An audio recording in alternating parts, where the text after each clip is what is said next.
Overview of ADDS domain controllers. Now first, what is a domain controller? So again, domain controller is what? It is a server, it is Windows Server 2016 or 2012, which is going to control the whole domain. So when we install the Active Directory domain services, what we do, we actually create the domain, we create the forest and Active Directory forest, and in that forest we create the root domain, and the server which we use to install the ADDS services, that server becomes the domain controller. That means the whole domain is going to be controlled from that single machine, and that is called the domain controller.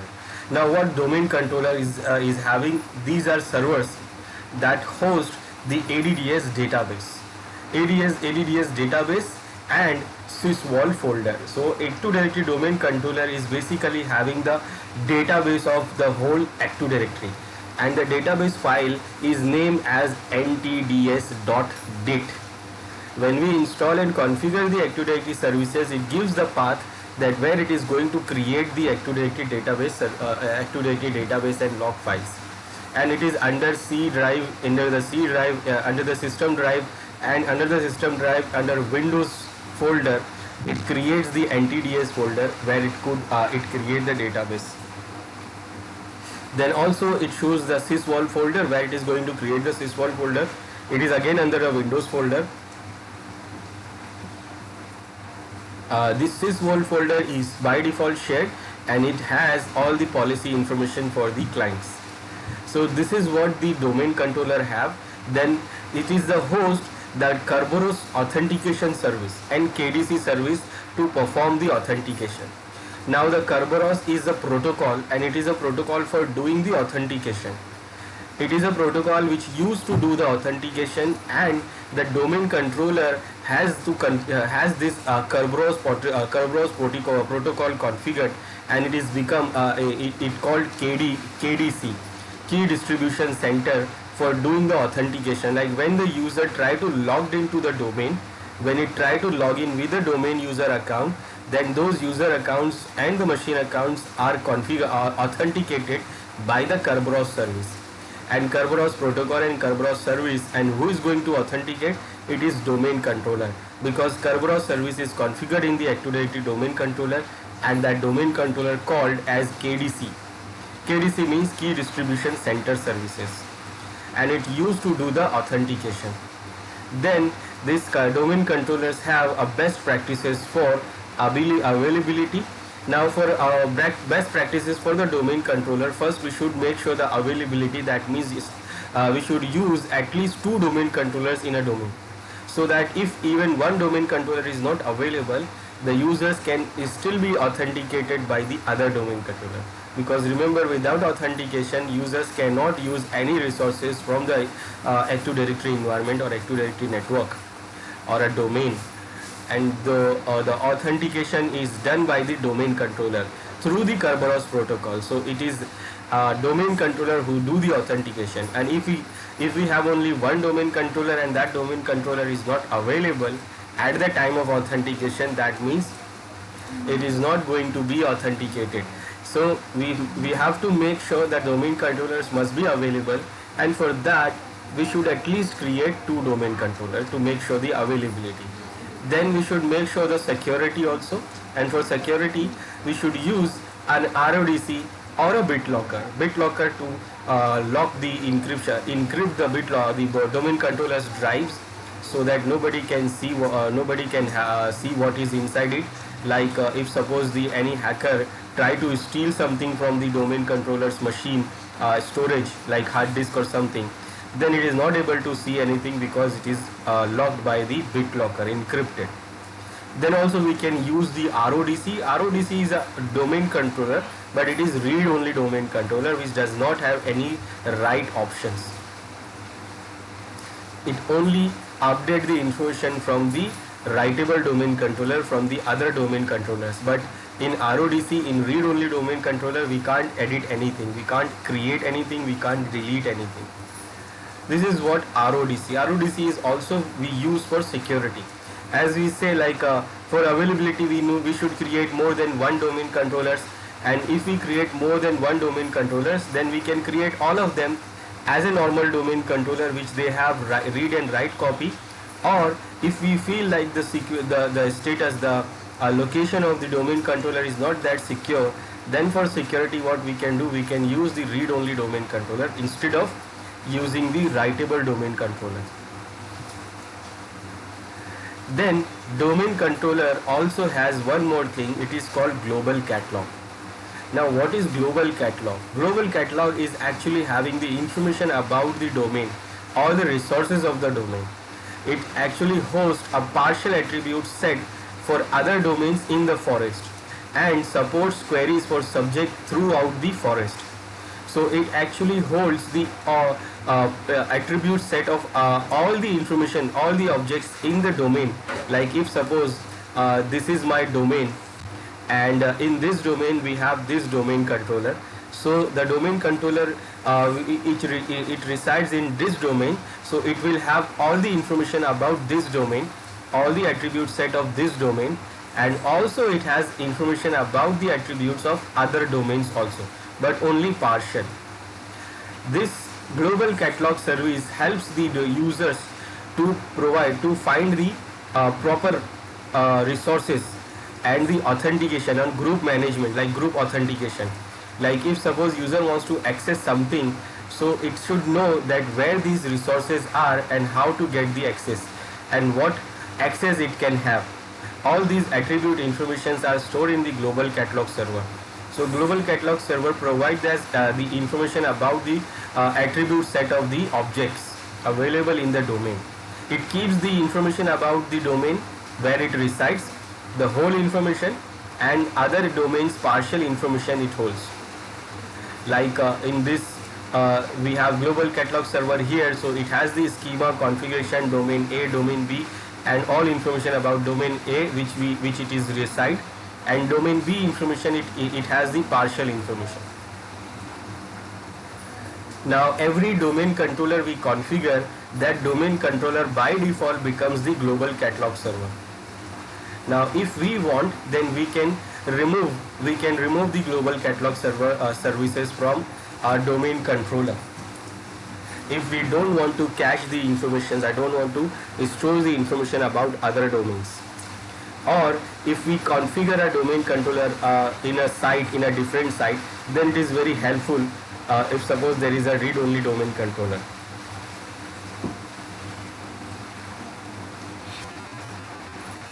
So this global catalog server has the information about groups and groups memberships and the resources access they have. It provides these informations to user, like when the user try to access any resources, so it is checked that this user is member of which groups and what groups what permission or access permissions those groups have, and based on that the user will get the access. So it has information about its own domain, the whole information, and the partial information of the other domains. And every domain controller by default becomes the global catalog server also. Now overview of the domain controller Srv records.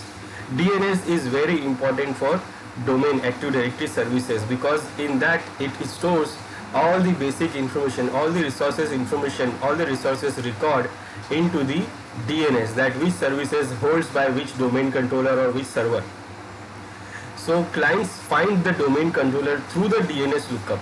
So when the client try to find the domain controller, that which domain controller is available for authentication, so they will get the information from the DNS lookup. They will check the DNS first to get the information about the domain controller, that who is the domain controller. Then domain controllers dynamically register their addresses with the DNS. So all the domain controllers do register the addresses into the DNS dynamically. The result of DNS queries for the domain controllers are returned in this order. Like this is the order. First, a list of domain controllers in the same site as the client. So when a client try to access a domain controller, try to find the domain controller for authentication, so it will get the list of domain controllers which is available in that own site. Like the client is accessing from site A, so it will get the information of the domain controllers which is located on the site A. Then a list of domain controllers in the next closest site if none are available in the same site. So if it is not available in the same site, then it is try to access the nearest one. And then the random list of domain controllers in other sites if no domain controllers is available in the next to closest site.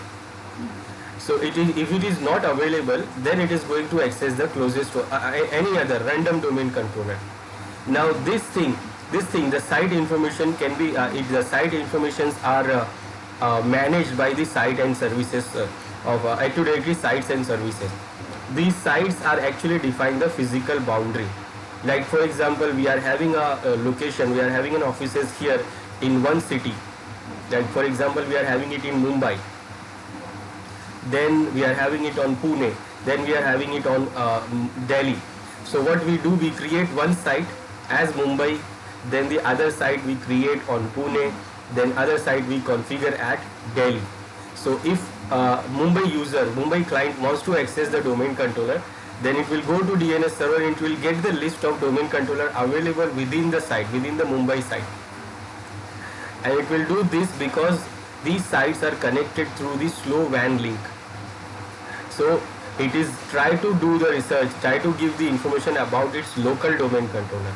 And if it is not possible, it is not available there, then it will go to the nearest one. The nearest one maybe it is a Pune.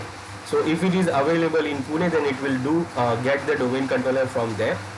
And if it is not available, then it will go for any. It will try to give you from any domain controller available for authentication. Now these records we can see under the DNS. Under the DNS, when we go to the DNS, we can check the domain zone here, forward zone for our domain, and also msdcs.sci.com. That will be the zone for the records. We can see it in our DNS. So this is our server 1. It is actually a domain controller and also a DNS server. Mostly or it is recommended to have DNS server with the domain controller. So this DNS is there, and under the DNS we have all the records. So when you go to check a forward zone, so we will see what these are the zone for these are the record for the zone for the domain. We can see all the records like DC, where we have the site, we can see the site name, and under the site we see the services available for the record for the domain for this domain. Then for for the domain record, for the GC global catalog for depending on the site, and for depending on the any TCP, or also based on site. Here you will see different site names, but right now we have only default site name because this is only one site we have. So if you have multiple sites, then you will see the names here, and within the site you can see the records here, which server is having the which services. So these are the SRV records. All these records are SRV records, and they are also therefore accessing the domain services. You can see SRV records. These are SRV records, resources records for different services available within different domain controllers. We have sites here, we have TCP, we have UDP, we have all these SRV records, which helps the domain controller to which helps the client to find the domain controller. Then this is the forward zone. When you check the reverse zone in DNS, it is not configured by default, and this zone, this forward zone, automatically configured. It configured when we configure the domain controller. So it is already it configured DNS, and it create these all records under the DNS. But only on forward zone, reverse zone it does not create. Why it is not creating reverse zone? Because it never required it. Because when you use IP address, your query will not go to DNS server. Remember, when you use only a name, then your query will go to DNS server and you will get the IP address. But when you use the IP address directly, then your query will never go to DNS server for getting the name. So reverse zone is to resolve the IP to name, and that is not required. For our Active Directory it is not required, but we should configure this one also, so that if suppose we want to get some name from the IP address, then we can get that if you have configured the reverse zone. But for Active Directory it is never required. So these are the records we have for Active Directory domain controllers and the whole domain. And these records are very important for Active Directory. Now, how the signing process happens when client try to sign into the domain, then how it works. So first, the user account is authenticated to the domain controller. Then the domain controller returns a TGT back to client, and the client uses the TGT to apply for access to the workstation, and the domain controller grants the access to the workstation, and the client uses the TGT to apply for access to the server, and the domain controller returns the access to the server. It is actually happens by using the Kerberos protocol. So Kerberos protocol will do what? It will provide this authentication process. So in detail, it is actually not in detail. So if you want to see in detail, then in detail, the Kerberos protocol do what? It do the authentication. Now Kerberos is a protocol, and we configure by default the domain controller has the Kerberos configured. Now Kerberos is open source. It is actually not designed and configured, designed and created by Microsoft. So anyone can use this Kerberos protocol for authentication. But Windows uses this Kerberos for the authentication of Active Directory. This is the default authentication protocol used in Windows since Server 2003. Now it is in Kerberos what we have KDC. KDC, that means Key Distribution Center. It is called KDC, and by default this is our domain controller, and the domain controller itself is a KDC. Now in KDC what we have one authentication server. In other implementation, like if someone is implementing Kerberos in other network, other operating systems, so they can have different server for authentication, and they can have different server for key distribution. So if we have authentication server, then we have key distribution server. So these are different things. So what happened first, when the client try to use the try to authenticate the user account to the domain controller to the domain, then what first user do what?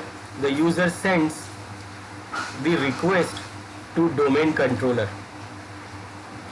It actually sends a request to authentication server that I want to authenticate, and with that request it will do what? It will send username and password. It will send the username and the password for authentication. Now when it sends the username and password, so authentication server do what?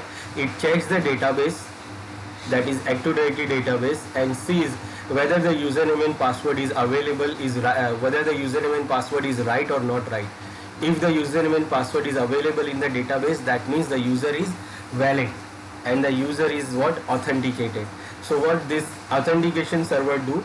It provides a token, Kerberos token. We can say it is like a ticket to user. Now this ticket having a stamp that this user is authenticated on this date and time, and then what? The user will do what? It will send that ticket to KDC. Now again the KDC itself the same, both are same. Domain controller is the authentication server, the KDC server both. It is doing the both jobs. So again the user sends a request for the KDC to get the login ticket, TGT. It is actually TGT server. So it do what? Ticket generating ticket. So the request goes to TGT and it gives the Kerberos ticket to this user. It checks the authentication. It checks the authentication server that the user trying to get the TGT, try to get the ticket. Is it valid or not valid? It is authenticated. So authentication server says yes, it is authenticated, and it provides this information to the TGT KDC server. It do what? It do forward the TGT to the user. It sends the Kerberos ticket to user that the user is valid for this period of time, and it updates the database that this user is login and this user is valid for this period of time. and the ticket which is given to this user, it is valid for the particular period of time, and that period of time is actually 10 hours. This is the default time for the user ticket validation. So the ticket which user get, it is valid for 10 hours, and that ticket will remain in the memory of this user machine, this client machine, in the RAM. It will valid till 10 hours. Now within the 10 hours, this user can access any resources of the domain. It can access any resources of the domain. Now how it will work? Like for example, this user wants to access this server. This is web server, or maybe this is any application server. And user wants to use the application of this server, or web services of this server, or any services of this server.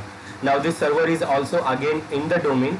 So if user wants to access the server, it sends a request that I want to access this server. I want to access this server resources. So what this server will do, it will check that what ticket you have. So user actually sends the ticket which it has, which is valid for 10 hours.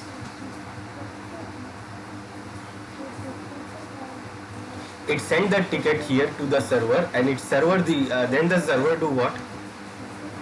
So this server try to validate the ticket from the KDC server, the domain controller, that whether the ticket provided by the user is valid for use or not.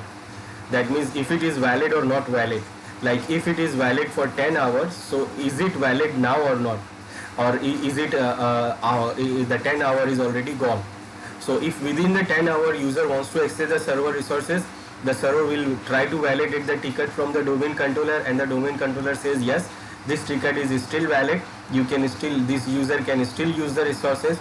So this server will give what? Access to this user for the services available in this server, and this server will give the access to this user by using the service ticket. It actually gives the service ticket which is valid for 600 minutes. Which is valid for 600 minutes, and then it is going to be expired. So it is going to use these resources. These are the default time.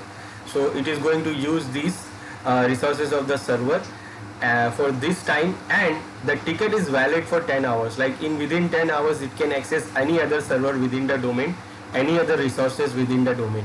Now if the 10 hour is gone and the user is still logged in and the ticket is expired, then if the user try to access any resources, it try to send the request for any server, the server will check the ticket from the domain controller. It will validate the ticket from KDC, and KDC says no, this ticket is not valid now. So the server will not give any resources, but still user will logged in. It is not logged out automatically, it will still log in, but it will not be able to use any resources. And in the corner of this notification, the user will see the notification saying that the KDC ticket, Kerberos ticket is expired, please re-log in. That means it has to do what? It has to regenerate and renew the login ticket. It has to log out and log in again to regenerate the ticket. So it has to do, the user has to do what? Log out and log in again to regenerate the ticket, and then the ticket will be valid for next 10 hours. So this is how the login process and signing process happens for the user in domain Active Directory domain, by using the domain controller as a KDC, by using the Kerberos protocol. These are the default times for the ticket validity. We can change the time, we can change these policies from the security policies of the domain or domain controller. These policies are configured there, the Kerberos policies are also configured there. So we can change the validation time. This is the default time, 10 hours, 600 minutes. We can change those time. If we like, then we can change it from the security policies of domain and the domain controllers. Now this next operation master, this is very important for Active Directory. This is very important for Active Directory. It is actually called operation master. This operation master is actually role. It is a role for domain controller to to do, like what domain controllers can do, it defines by this single operation masters. So in the multi-master replication model, some operation must be single master operations. So many terms are used for single master operations in ADDS, include operation masters, like we can say the operation master, that means we are still talking about the same thing, or we can say operation master role, that means again we are talking about the same thing. We can also say single master role, that is again we are talking about the same thing, or in detail, normally people in detail says flexible single master operations, FSMO. Now this FSMO is very important because it defines that what the domain controllers can do. It defines the role for the domain controller, and it has a 5 FSMO roles. So we have 5 FSMO roles of Active Directory, and those roles are handled by the domain controllers.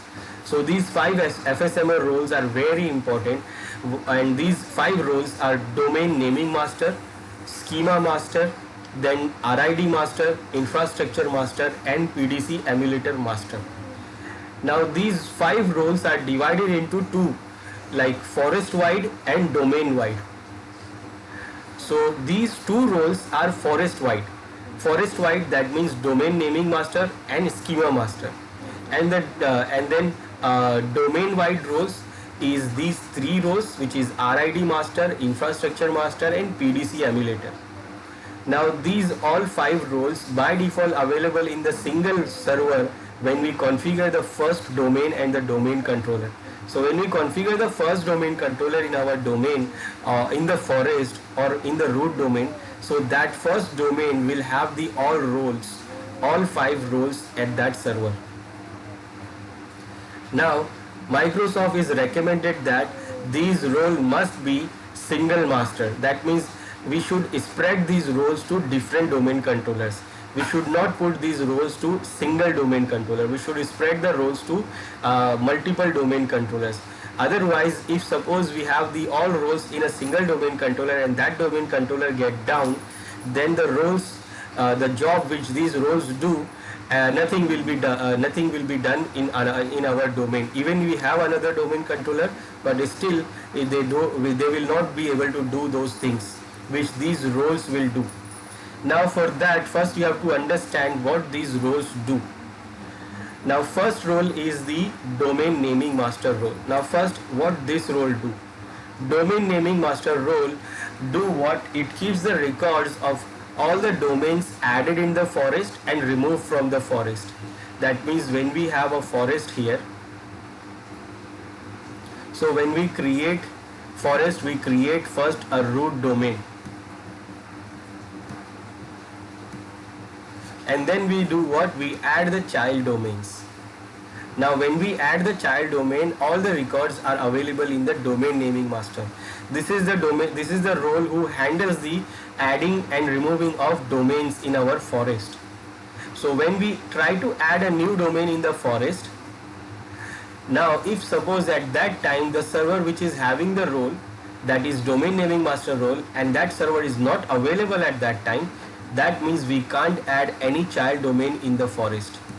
We cannot create, we cannot add any domain. So for adding any domain, we have to make sure the domain naming master server is available.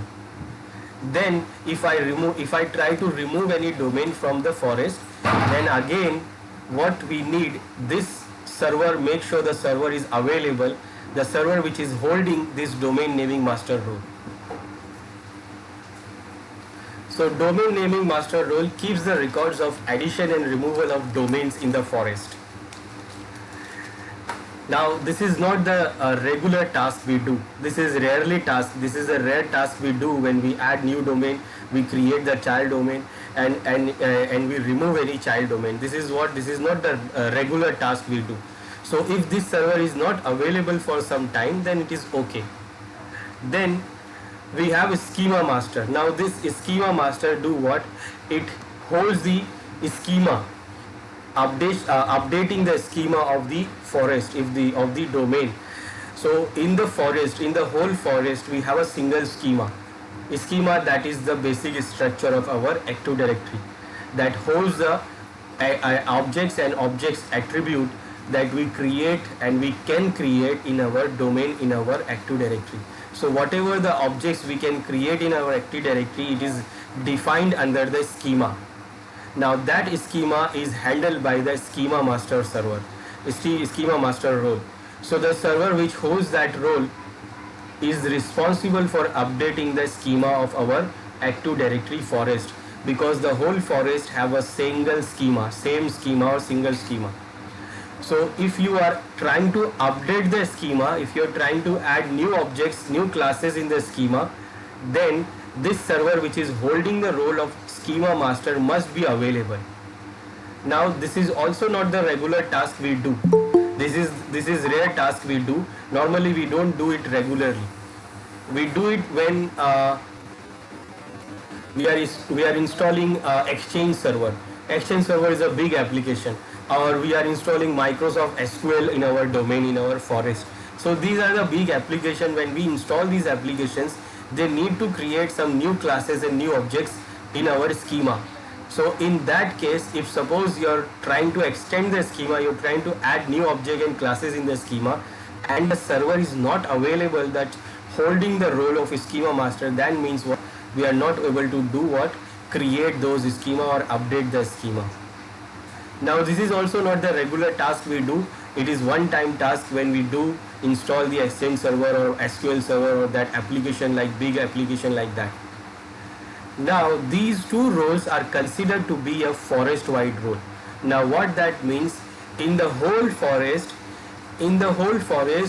only single server can have this role.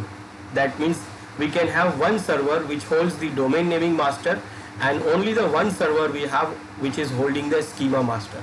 In the whole forest, whether it is under the root domain or it is under any child domain, it is not important. It is important that the domain, this forest wide role can be handled by only single server.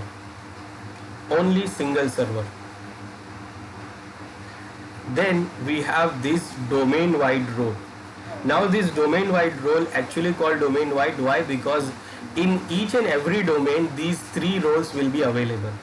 That means when we create the root domain first, so in the root domain we have the roles, like we have in the root domain by default in the first server we have all the 5 roles. Then we can divide the roles to other domain controllers. So for example, I divided the role to 2 servers. One server I give the role domain naming, then one server I give the Schema Master. Then other 3 servers I give these 3 roles: RID, infrastructure, and PDC. Then when we create a child domain here, now we have all the 5 roles available here. Now when we create the child domain here, then in the child domain what we get? We get again RID master, we get infrastructure, and we get Pdc Emulator. That means we have these 3 roles in the root domain, but the same roles are still available in the child domain also, because it is domain wide role. In every domain we create, like if I create one more child for this domain, so under this child domain also we will get what? Again these 3 rows. So every domain we create in our forest, in every domain we have these 3 rows available, and that is why it is called domain wide roles. Now what these roles do? First, RID master. It is relative identifier master. Now relative identifier's job is to give a unique SID to every object we create in Active Directory. Like for example, SID is a security identifier. It is a unique number.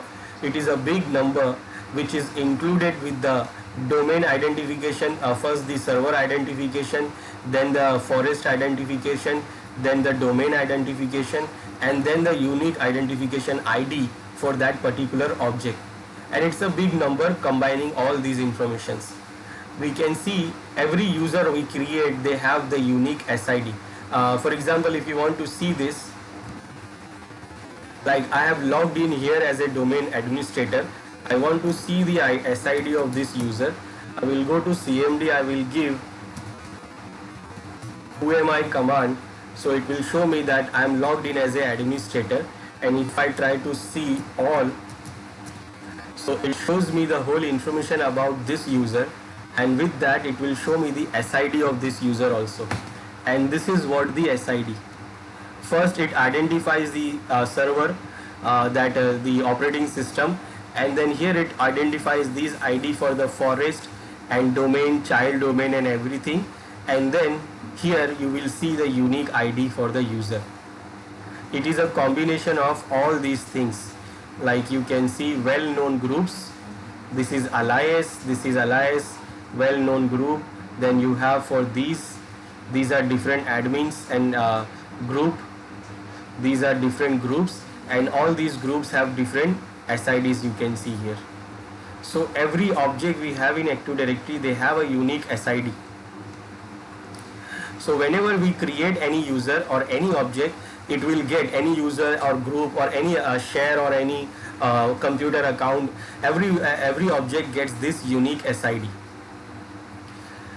Now this unique SID is given by the RID master. So the role which server has, the RID master role, that server's job is to provide the unique SID to the objects. So this RID master's job is to provide the unique SID for every objects, every user, every group we create in our Active Directory. And that is why you can see it is important. It is important because whenever we try to create any user, we have to make sure the RID master is available. And that is why it is available in every domain, and it is domain-wide role. Now it is not compulsory to make sure that this is available. Actually how it happens, like if suppose we have this domain controller here which is having the RID master role, and this RID master server domain controller's job is to provide the SID. Now we have another domain controller also which does not have any role available. We have not given any role to them. Now this server, this domain controller, here we can also create users. So when we create the user, it will get a unique SID. It will get the SID from RID master.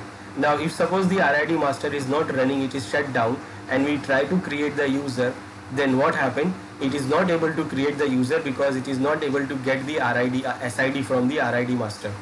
Now for this, Microsoft has done what? It has used the caching option here. That means what the RID master do? It actually give SIDs in bunch.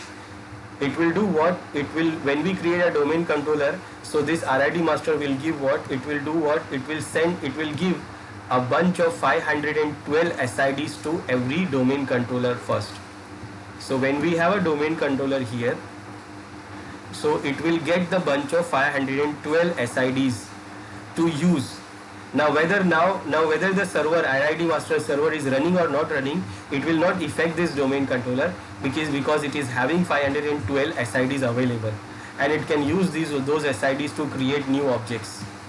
Now when it is expired, when these 512 IDs are finished, then what? It will send a request to the RID master, and the RID master will send the next bunch of 512, next bunch of 256 SIDs, and then it will send every time 256 SIDs, bunch of 256 SIDs to this domain controller or any domain controller in the domain. So if RID master is not running, still our work will do it. We can do our job. But if it is not available for the long time, then we will not be able to create new object in our domain because the SIDs are not available. So this is the job for RID master. The next is infrastructure master. Now infrastructure master role, this role's job is to have the information about all the groups and group membership of the domain and what resources access they have. So basically all the resources and groups and group membership and information about those have this infrastructure master role, have the all information. Now this is same as global catalog server. Global catalog server will also do the same thing. But global catalog server do what? It holds the information for the whole the domain it have. Like if the global catalog server is here in this domain, so it holds the record of the whole domain here and partial information about the other domains. Infrastructure server role is what? It is a domain wide role. So it only keeps the information about that particular domain. And if suppose one user here, it wants to access any resources and it try to access it, so this infrastructure master role makes sure that this user have the right to access the resources based on the group membership of this user and the resources access. So it is having that access or not, it is defined by the it is the information is getting from the infrastructure master role. Now if the infrastructure master role is not available, but still our job will work, because the global catalog servers are we are always available, because every domain controller has the copy of global catalog. It is actually a global catalog server. So that is why the global catalog server is available on every domain controller. In case if you don't have the infrastructure master role is available, then your work can still be done by using the global catalog. And again, it is required for every domain. That is why it is the domain wide role and available in every domain. Then we have Pdc Emulator. This Pdc Emulator, now why it is called PDC? PDC is actually primary domain controller, and it is emulator. Emulator, that means it is emulating as a PDC, as a primary domain controller. Now this job is not used now, because now we can't make that all domain controllers member of our domain. Now basically what this PDC do, in prior to 2003 domain controllers or prior to 2003 Active Directory services, what happens in server 2012, in server 2002, server 2000 actually, what happened when we configure the one domain controller, it is a domain controller, it is called PDC, it is actually called primary domain controller. This was the concept prior to server 2003. So first domain controller will be primary domain controller, and the other domain controller which we create, it is actually backup domain controllers. They are called backup domain controllers. Now those backup domain controllers are for authentications if the primary domain controller is not available, but they don't have read-write copy. They are same as read-only domain controller. They actually don't have read-write option here. If you try to create any user here, you can't create. If you try to delete any user here, you can't do that. Every information is coming from the primary domain controllers. It is coming from primary domain controllers. So it is coming from primary domain controller and coming from this PDC. Now in server 2003, this thing is removed. These backup domain controllers are removed. All the servers are domain controllers now. In server 2003, from server 2003, all the servers becomes domain controller. They all have read-write options. That means if you have main domain controller, if you have another domain controller, they all have domain controller. They are all read-write copy they have. So you can create users here also, you can create user here also. But in case in server 2003, what happens? We can make a domain controller of 2000 also. Like we install server 2002 on the server 2000 on this server and make this server a domain controller here. But because this is server 2000, it becomes primary backup domain controller. Now these two machines are server 2003 and this machine is server 2000. Now this is server 2000, so it cannot become domain controller like server 2003.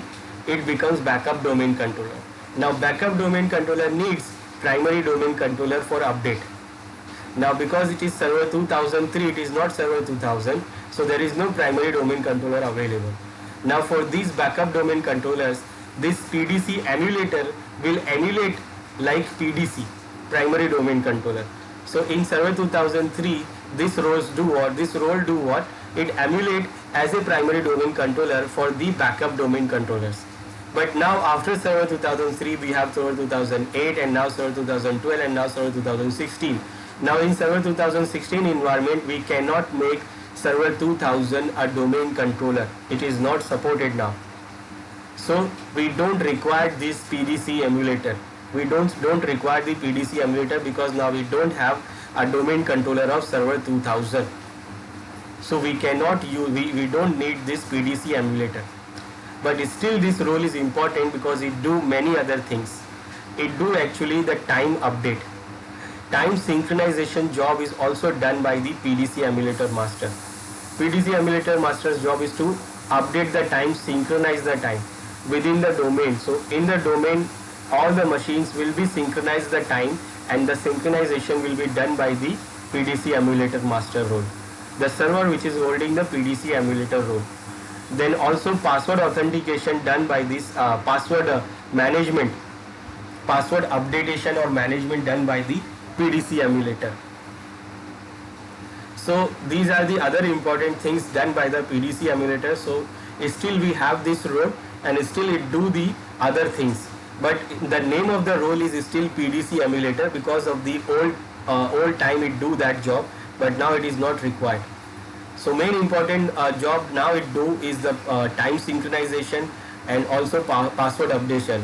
It do the job of password updation is also management of password is done by the PDC emulator.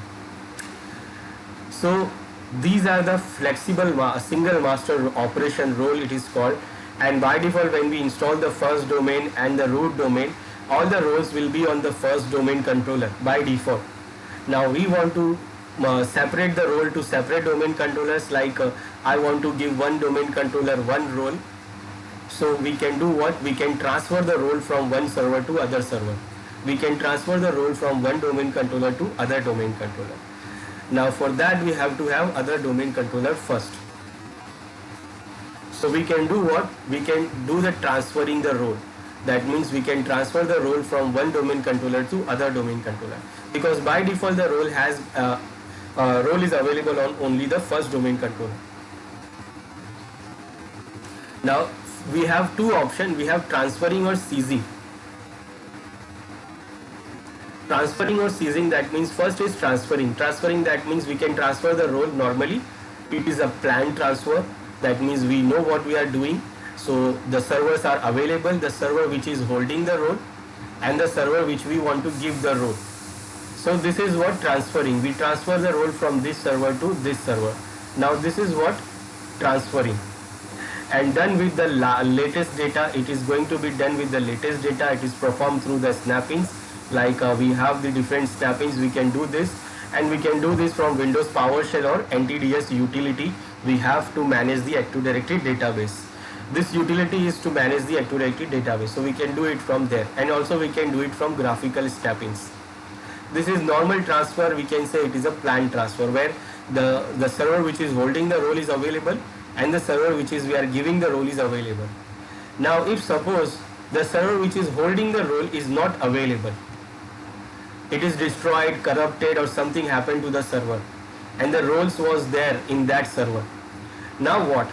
If try to transfer the role, it will say there is no server connected to transfer the role. Then what we do? We actually do the seizing. We seize the role from the server, master server, to the other server. And this is unplanned and a last resort. That means if the transfer is not able to do because of any reason, then what? This is the last option we do. We do the seizing. It is done with incomplete or out of date data, because it is not going to update the update information. It is not going to have the updated information because the server which is having the role is not available. So it is incomplete, but still we can seize the role, we can transfer the role to other server. Our work will still be, our server, our domain will still work. Then it is performed through Windows PowerShell or NTDS utility. So we cannot do it graphically. This thing we can't do it in graphically, we can only do it from command line, either from PowerShell or NTDS utility. So this is what seizing. Seizing means if the server which is holding the role is not available, then we can just transfer the role. Now it is not like a database thing. So it is not like a database thing, it is actually a role. So with the latest information, that what number of RIDs we have given, what is the information the infrastructure master role has. So that latest information will be not there, but still the role can be transferred from other server even if the server is not available.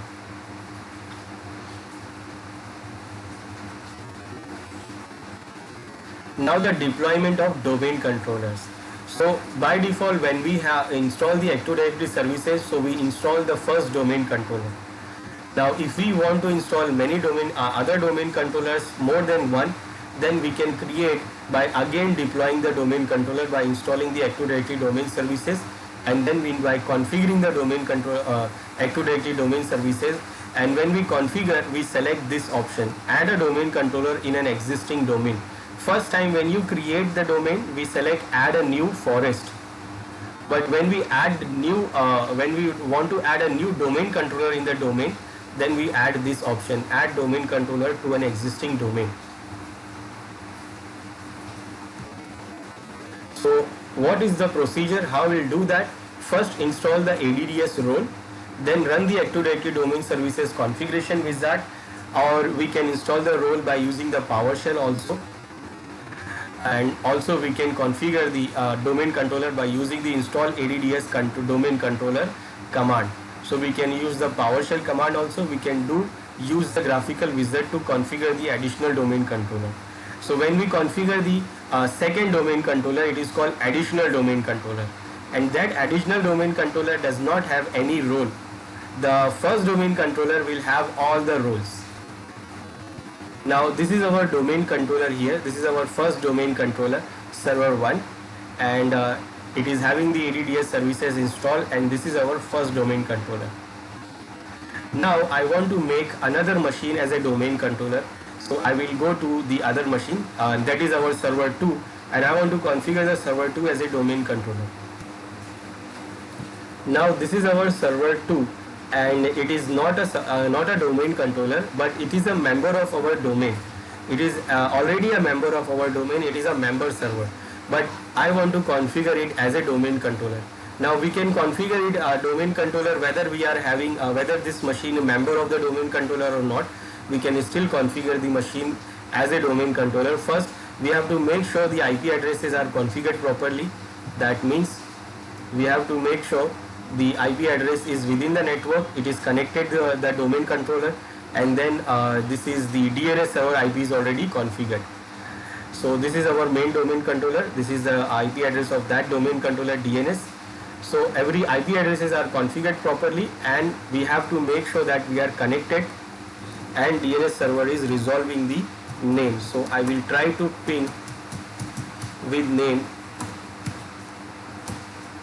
So it is connected and it is also resolving the name. Now what? We have to install the Active Directory domain services here first. Right now if you see, this is a normal domain controller, there is no Active Directory tools are available. So first we'll do what? We will install the Active Directory services here. So go to manage, add and remove roles, and then we will install the Active Directory domain services here.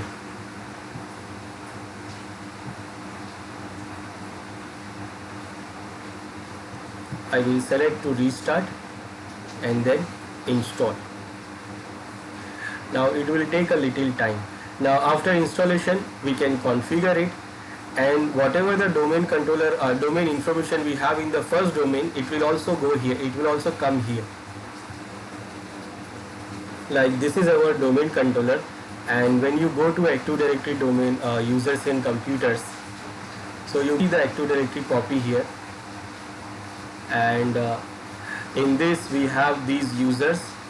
We have these users created here, user 1, 2, 3, 4.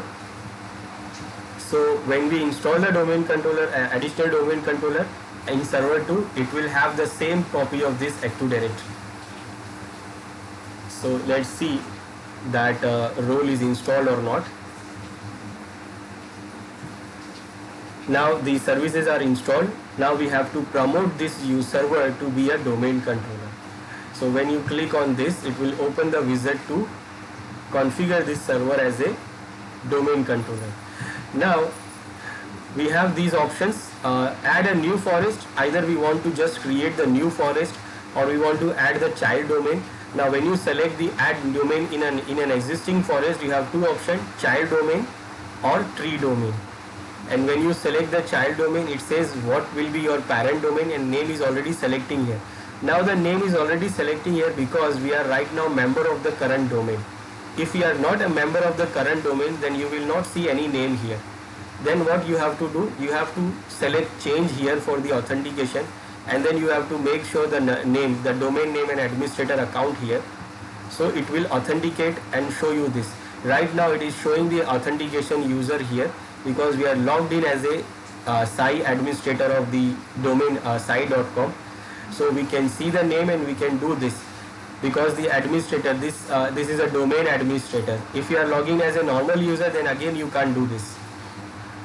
Okay, now I want to do what? I want to create a new domain controller in an existing domain, and the domain name is already selected here because we are logged in as a domain administrator, and this machine is member of the domain. If it is not the member of the domain, then we have to select it from here to authenticate. We have to change, we have to select change here, and then we have to make the username with the domain like Sai, and then we have to give the authenticated username with password that is allowed to make this machine a domain controller. Now it is already selected here, so domain name is already selected, and if it is not, then you can select like this. So after authentication, you can see the domain here. Now I want to make this machine a domain controller, so I will select this, add a new domain controller in an existing domain.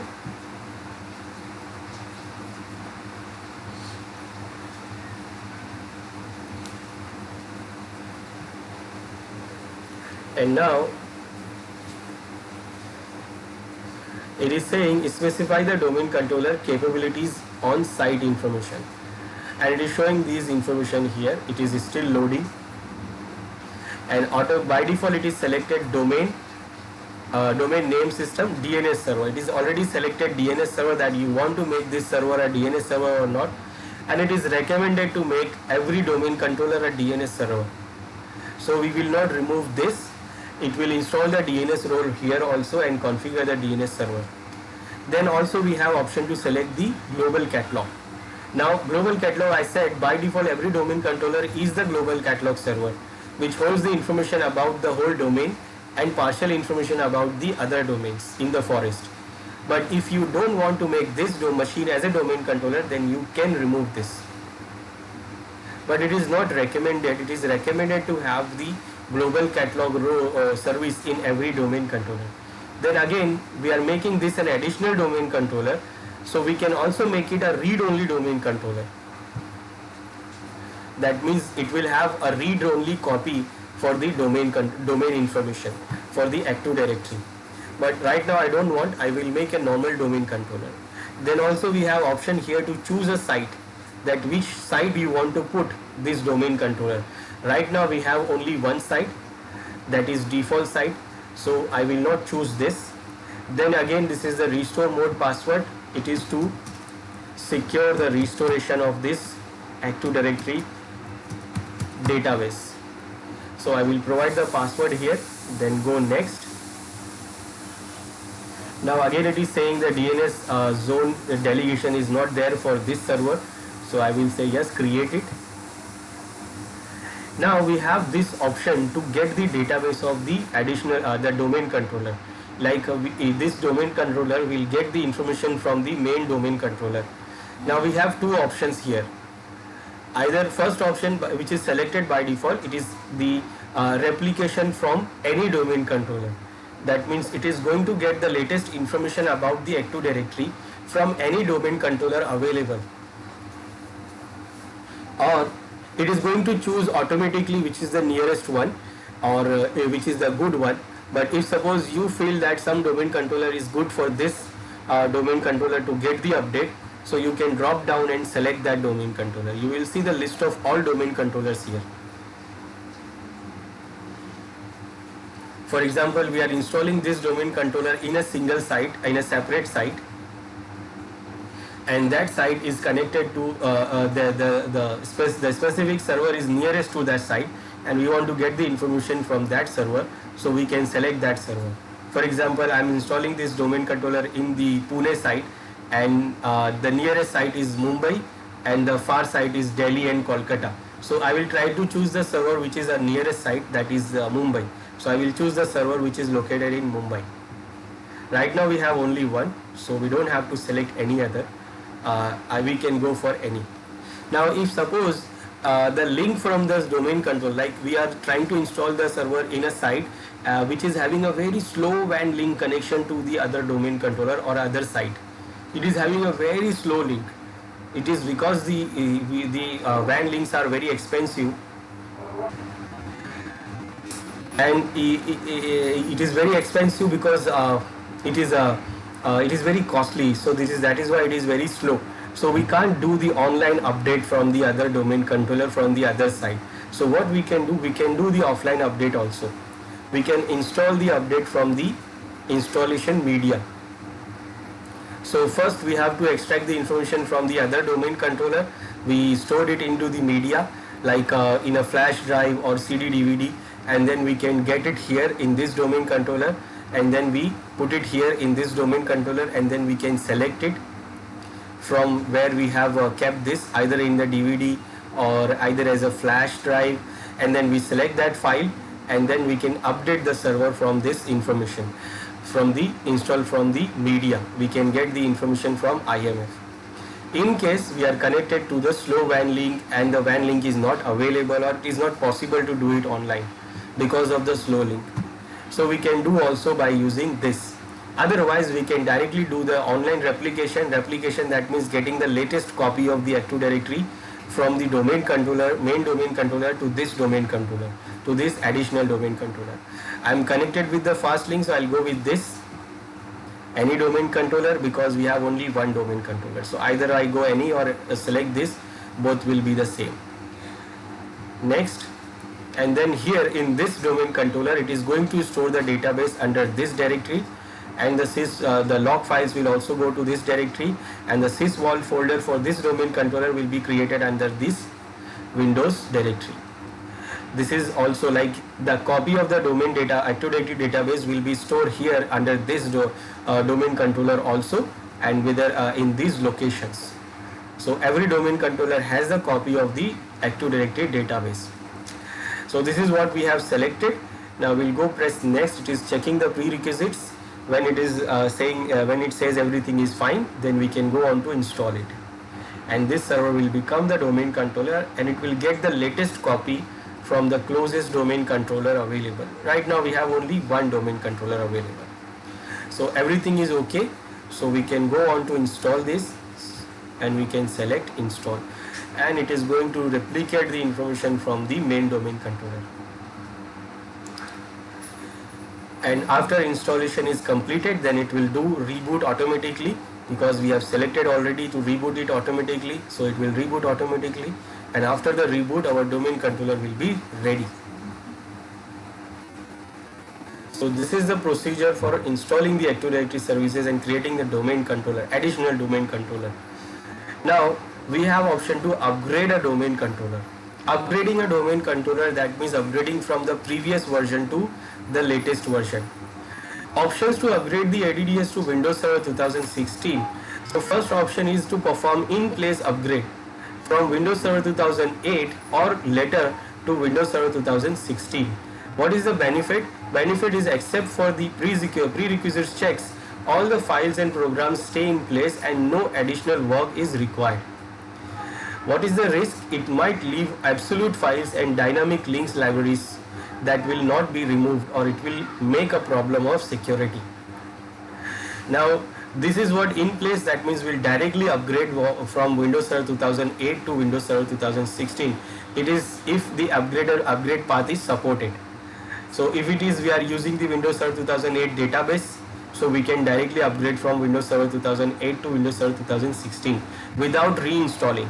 And when we do it, the in-place upgrade, all files and every prerequisites will be, every files and programs will be there, nothing will be removed. Now, if you introduce a new server running Server 2016 into the domain and then promote it to be a domain controller, this option is usually preferred.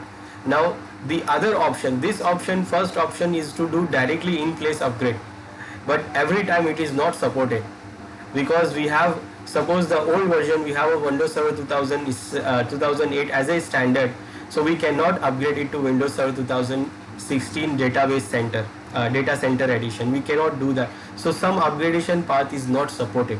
So it is not supported. Then what is the preferred method? Is this the second method? In second method, what we do? We do what? Suppose we have these domain controllers available, and these are all 2008 domain controllers. So what we do for upgrading, we introduced one more domain controller, and that is Server 2016.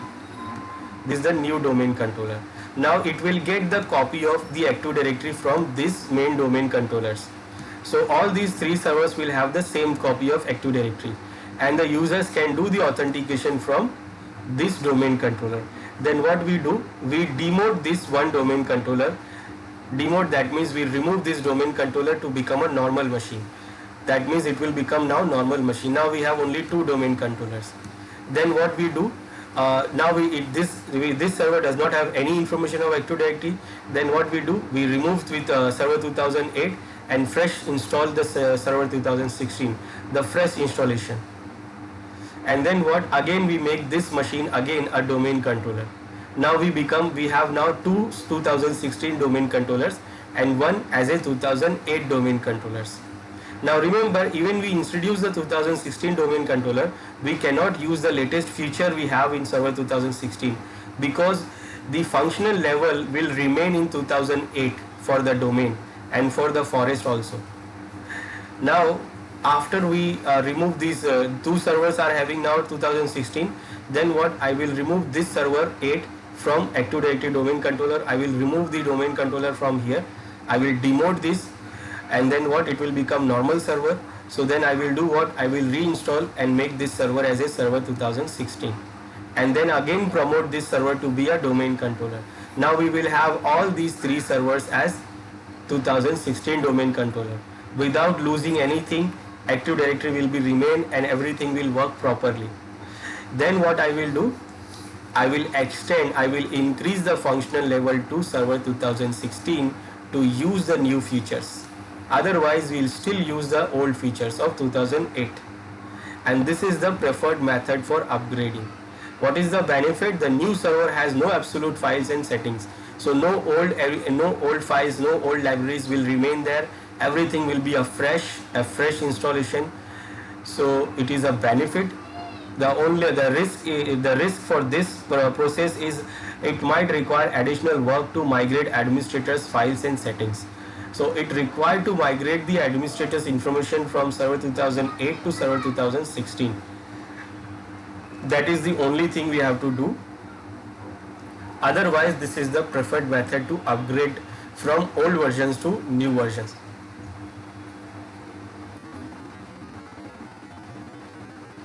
And to get the latest copy of the Active Directory database, what option we have when we install the Active domain controller? We can replicate from the latest any domain controller or the available closest domain controller, or we can get we can install from the media. We first extract the information in the media, and then we can go and add that media into the new server, and then download that from this drive, from CD drive or flash drive. We can use that to update the domain controller, the new domain controller which we installed. Now it is installed already, so we can see now.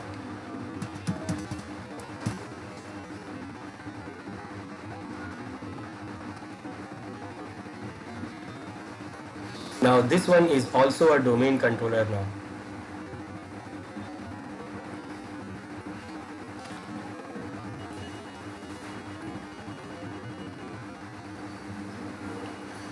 And now we can see the domain service role here. Active Directory domain services and also DNS role is also installed. Now when you go to local servers here, we can see this is now member. It was already on the member. Now we'll go to tools, and we can see now the Active Directory tools available. And when we go to Active Directory users in computers, we can see the same database. We can see the same users available on that main domain controller. So when I go to users here, I can see the same copy of Active Directory database. I can see all these users available here. Now I can create users here, I can remove users from here, and it will be updated on the other domain controllers. And when we go to domain controllers OU here, a container, we can see all the domain controllers available here. These are all the domain controllers. This is our main domain controller and this is our secondary domain controllers. Now how I am saying that this is my main domain controller and these are the secondary domain controllers? Because of the roles. Right now all the 5 roles are available on this server 1, and these servers, this server 2 or this VDC1 does not have any roles because they are within the domain. In another domain we have another server, then that server will have those 3 domain wide roles. But because in the same domain by default the roles are available only the first server. So we can separate the roles from this server to other server also.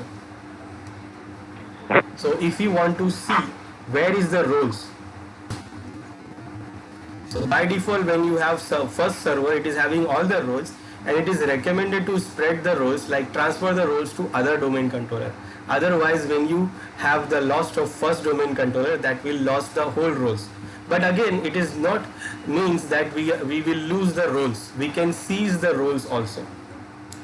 So how we can transfer the role? We have 2 options.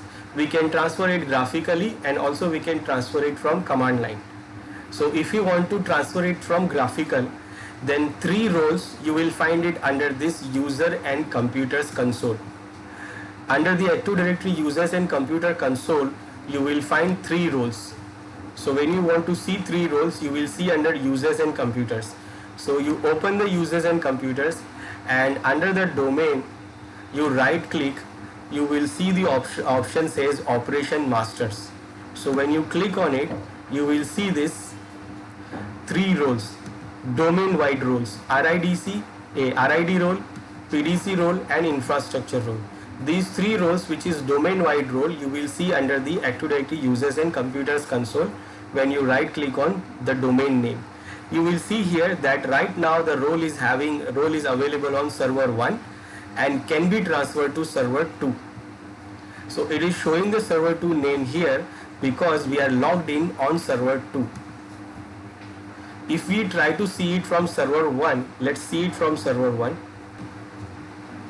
This is server 1, and when I try to see it on server 1, I'll go to Active Directory users and computers and right click Operation Masters.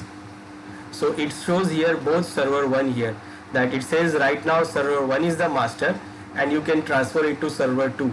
It is not showing server 2 here, it is showing server 1.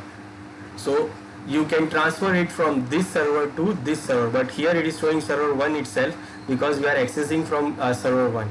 If I try to change here, it says this is the current master. So if we want to transfer the role from server 1 to server 2, so we have to go to the destination server, we have to go to server 2 now. So on server 2, if we want to change the role, then we'll go and open the Active Directories users and computers, and then right click on it, and then we right click on the domain and select the Operation Masters, and then it shows the server master role is server 1 and the server 2 can be transferred to server 2.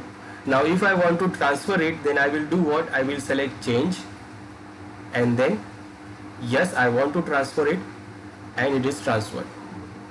Now server 2 is the RID master. Now same as for PDC. Again it is on server 1 and I want to transfer it to server 2. I will select change, yes, and done.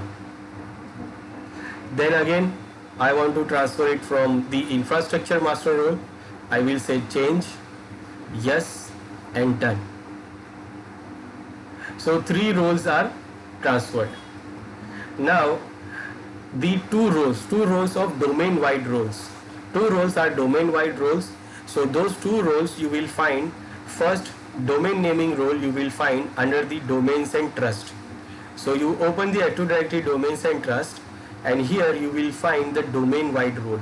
Now here, because the domain naming role's job is to manage the addition and removal of the domain, so it comes under the Active Directory domains and trust, where you see all the domains available here. You will see the parent domain, root domain, child domain, and every domain here. So you will see the role here under the Active Directory domains and trust. Right click on it and you will see the operation master. So when you click on it, you will see that the server 1 is the operation master for the domain naming operation master, and you can change it to server 2. So I can change it to server 2. Okay. Now all the 4 roles are transferred to server 2. Now the only role is remaining, and that is what the Schema Master role. Now Schema Master role you can see on Schema Management Console, and that console is not available by default. It is not available here. If you see here, there is no Active Directory Schema option available here. And if you go to MMC Management Consoles, you go to MMC and you can try to add the console here. I will try to add here snappings, and here also you see you have Active Directory, domain centers, sites and services, users and computers, ADSI edit. You have everything here, but you don't have Active Directory schema. It is not showing by default. It does not show. It does not show. Why? Because it is holding the whole basic structure of the forest, and editing the schema is not recommended if you don't know what you are doing. So that option, that snapping will not show by default. If we want to see the snapping, then we have to register one DLL here, and after registering the DLL we can see the snapping under this management console. Otherwise you can't see that. And for getting that, we have to register one DLL, and that we do from run, and that DLL is. So for registering the DLL, what we do, we go to run and we type regsvr32 space schmmgmt.dll, and you press enter, and it will show you that the register is succeeded. It is registered the DLL successfully. Now after doing this, we'll go to MMC and then we'll go on to add the snappings here, and now you can see the schema here. You can see the Active Directory schema. It was not showing previously. You add this schema snapping here, and then you can see the schema of Active Directory. Now remember, in Active Directory schema we have what? We have attribute classes, the classes, object classes and object attributes. So when you open this, you can see the classes and attributes. Classes, that means what type of object we can create. We can create the computer object, and the attributes is the attributes of those objects. So we have lots of attributes here, you can see. Now we can edit this as a when we logged in as an administrator, we can edit these things, we can edit these attributes, but it is not recommended to do this directly if you don't know what you are doing. Now we don't want to edit anything. What we want to transfer the role. So what I will do, I will right click on this schema, and then I will select to open the operation master. Now here, what it is showing here, the server 1 is the master role, and that is online, and it is going to be transferred to server 2, but it is not showing the name of server 2. And if I try this, it will say you can't transfer it because the server 1 itself having the role. It will not show you it will not show you the name of the server here when you want to transfer the role. So for this, for only the schema master, what we have to do, we have to first right click here, and we have to change the Active Directory domain controller first. So we have to select the change domain controller, and we have to select the domain controller which we want to transfer the role here. So I want to transfer the role to server 2. I will select this, and then I will go on to select the operation master, and now I will see the name of server 2 here, and now I can change. Now all the rows are available on server 2 now. This is the graphical way of changing the roles from server 1 to server 2 we have transferred. Now when we go to CMD, We can check which server has all the roles. We can check by using netdom query FSMO command. This command will show you that which server has all the roles. Now for doing it command line, it is easier to do it command line because we don't have to go for different snappings and check different snapping. We can do it from any command lines. Now right now it is showing all the roles are available on server 2. And if we want to transfer it to server 1, we can do it we can do it from command line. And how we can do it from command line? From command line we can do it from PowerShell or NTDS utility.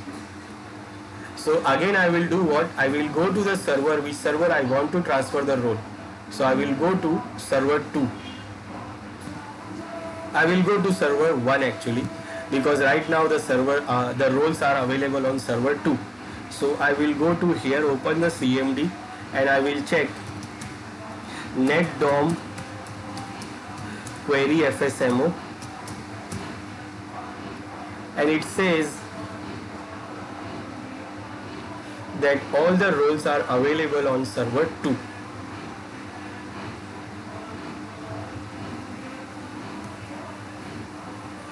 Now it says all the roles are available on server 2. Now I want to transfer the role to server 1 through the command line. So again I will do it for doing it from command line, it is easier to do it than the graphical one. We use the NTDS util command here. Now this command is to manage the Active Directory database. It has many other options to manage the Active Directory database, and with that it has the option to manage the roles. Now for managing the roles, we have to first we have the option here,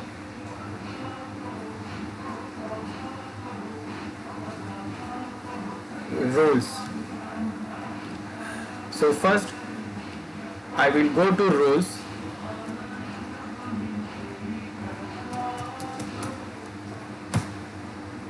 Now we are under the maintenance of FSMO. Now here what we have to do, we have to connect the server which server we want to transfer the role. So we will go to connections here. Then under the connections we will select the server, we will select connect to server 1. Now we are connected to server 1 and using the credentials which is we are logged in locally. We are logged in as a domain administrator, so we can do this thing. So now we are connected to server 1, which server we want to transfer the role. And then what? We will exit from here, from connection. Now again go back to the maintenance. Now here we will do what? We will transfer the role. So now for transferring the role we will just give this command transfer and the role which we want to transfer. So I want to transfer this infrastructure master role. So I will say transfer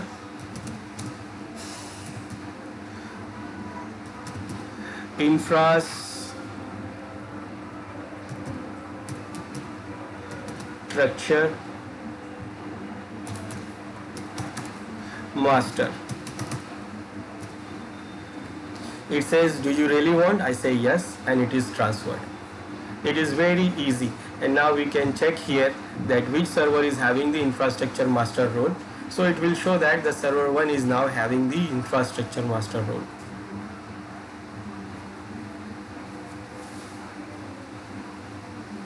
Now remember, for transferring the schema, now you see the infrastructure. Remember that for transferring the schema master, we have to graphically we have to first register the DLL, then open the snap-in, and then we can transfer it.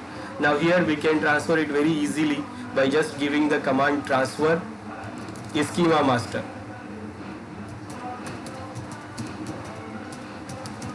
And then it is going to be transferred very easily. Now we have transferred 2 roles.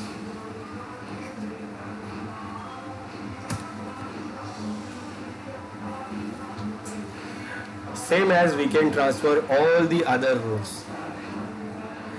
We can transfer RID master, we can transfer the We can transfer domain naming, we can transfer all the other roles. Now we see this and this schema is now transferred, and same as we can transfer any other role. Like for example, I want to transfer RID master. So I will say RID master and it is transferred. I want to transfer naming master. So I will say I want to transfer the naming master and it says yes, you are transferred. So we have transferred all the roles. Now only role remaining is PDC.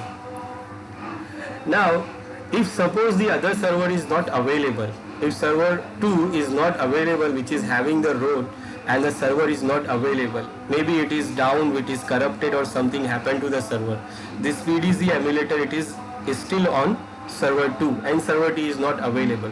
What I will do, I will disconnect the server 2 now. Now server 2 is not available but the PDC role is still on server 2, and when I try to transfer the PDC role now,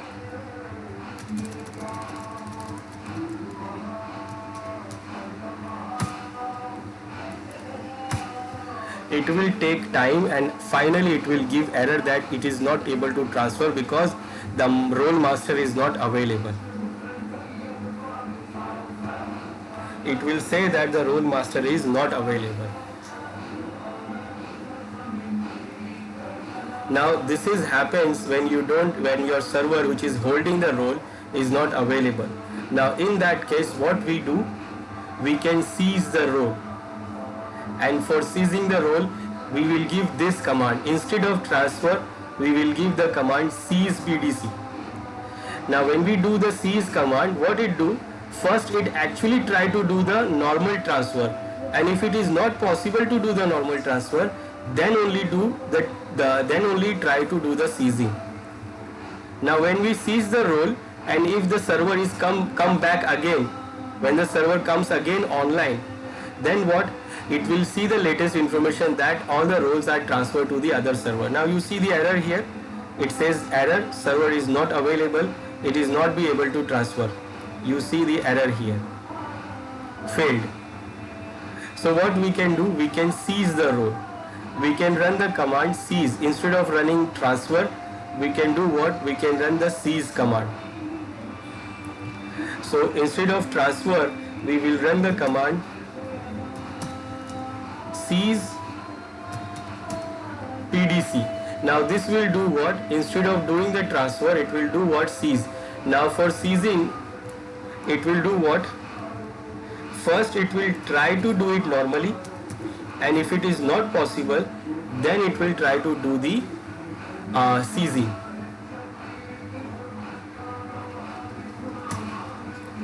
Now what it is saying, are you sure you want to you want server 1 to seize the PDC role with the value? This is the value. So I say yes. Now first it is saying attempting save transfer to of Pdc emulator before seizure. So first it will try to do the save transfer, and if it is not possible, then it will do the seizure, and it will transfer the role also. It will take a little time, then it will do what? It will do seize. And it is done now. What it has tried first and the transfer is failed. Now what here it is saying, transfer of the Pdc FSMO failed. It is proceeding with the seizure, and then it do what? It sees the role here. Now we can quit from here, and then we can check who has the roles, and it will show that the PDC is also now server 1, and we can see now the PDC is also available on server 1. So all the 5 roles are now available on server 1. We can do the transfer, normal transfer from graphical snappings, or we can do it from the command line, and if it is not possible to do the normal transfer, then we can do the seizing also. So this is now server 1 again becomes the master server, we can say. The server 2 is still again the additional domain controller, because server 1 has all the roles. So the server, these roles we can transfer to multiple different servers. Like server 1 we give 1 role, server 2 1 role, server 3 1 role, server 4 1 role, server 5 1 role. we can transfer all the 5 roles to different servers. And it is also recommended to transfer each role to every server. It is a single master role, so that every server, every domain controller should have only one role. So this is how we can configure the domain controllers, and also we can have a roles here, which is FSMO role, and we can transfer the role from different servers. And even if it is not possible to transfer, then we can do what? We can seize the